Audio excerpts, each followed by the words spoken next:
India और China के रिश्ते को समझना हमेशा मुश्किल रहा है। कभी भाई भाई, कभी टकराव, और 2025 का सीन भी कुछ ऐसा ही है।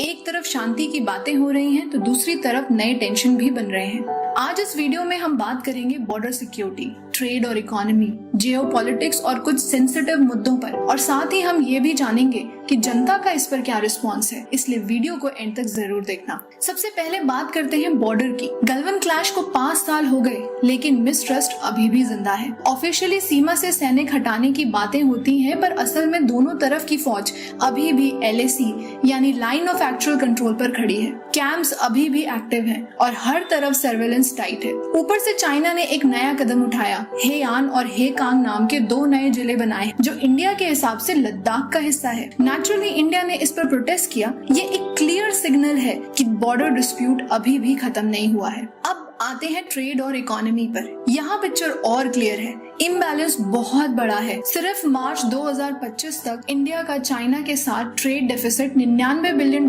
तक पहुँच गया। सबसे बड़ी वजह है इलेक्ट्रॉनिक माल जैसे फोन्स, चिप्स, गैजेट, मशीनरी का इम्पोर्ट। इंडिया सॉल्यूशंस ढूंढ रहा है, मेक इन इंडिया और डाइवर्सिफिकेशन की बातें भी हो रही हैं, लेकिन अभी तक बड़ा चेंज ग्राउंड पर नहीं आया। चाइनीज इन्वेस्टमेंट को भी इंडिया अभी भी लेके कॉशियस है, क्योंकि नेशनल सिक्योरिटी का एंगल बहुत स्ट्रॉन्ग है। अब बात करते हैं जियोपॉलिटिक्स। तो दोस्तों, जियोपॉलिटिक्स और ज्यादा इंटरेस्टिंग है। चाइना पाकिस्तान के साथ अपना दोस्ती सर्कल मजबूत कर रहा है। चाइना पाकिस्तान इकोनॉमिक कॉरिडोर अभी भी इंडिया के लिए एक हेडेक है, क्योंकि ये पाकिस्तान ऑक्यूपाइड कश्मीर से गुजरता है, जो डायरेक्टली इंडिया की सोवरेनिटी यानी देश की खुद की हुकूमत को चैलेंज करता है। म्यांमार में भी चाइना अपना इन्फ्लुएंस बढ़ा रहा है और इंडियन ओशन रीजन में उसकी एक्टिविटी बढ़ रही है। और अब एक सेंसिटिव मुद्दा, पानी। चाइना ने जुलाई 2025 में ब्रह्मपुत्र, जिसे चाइना में यारलंग सैंगपो कहते हैं, पर मिडॉग हाइड्रो पावर स्टेशन यानी डैम बनाना शुरू किया है। ये प्रोजेक्ट अरुणाचल प्रदेश और असम में पानी के फ्लो और इकोलॉजी दोनों पर असर डाल सकता है। इसकी पूरी जानकारी आप मेरे शॉर्ट वीडियो को देखकर ले सकते हैं, जिसका लिंक आपको डिस्क्रिप्शन में मिल जाएगा। तो दोस्तों, अब पिक्चर और कॉम्प्लिकेट हो जाती है जब बाहर के फैक्टर्स ऐड होते हैं। जी हाँ, अमेरिका ने इंडिया के गुड्स पर 50% टैरिफ लगा दिया, क्योंकि इंडिया रशिया से तेल खरीद रहा है। इस डिसीजन ने इंडिया को थोड़ा और ऑकवर्ड पोजीशन में डाल दिया है। एक तरफ चाइना से डिस्टेंस रखना चाहते हैं, दूसरी तरफ अमेरिका के प्रेशर भी